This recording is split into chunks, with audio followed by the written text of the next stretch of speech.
En el valle de Pocunó, donde rebota el viento del mar, donde la lluvia cría los musgos, vive Angelita Huenumán.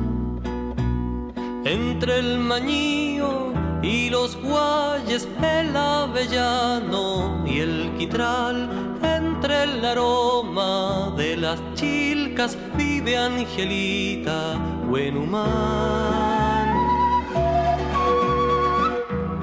Cuidada por 5 perros, un hijo que dejó el amor, sencilla como su chacrita, el mundo gira alrededor. La sangre roja del Copihue corre en sus venas, Huenumán, junto a la luz de una ventana, teje Angelita su vida.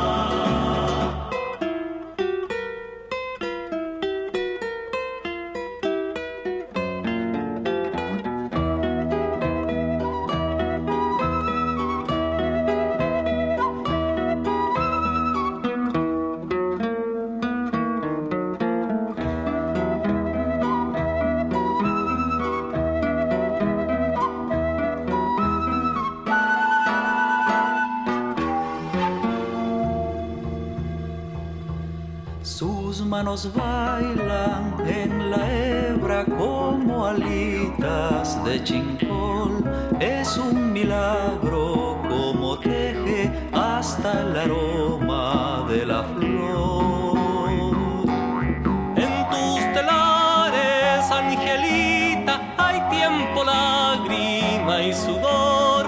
Están las manos ignoradas desde mi pueblo creador.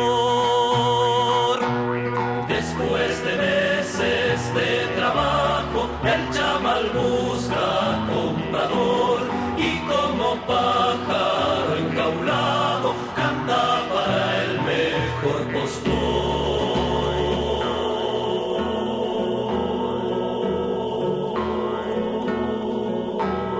Entre el mañío y los guayes vive Angelita Huenumán.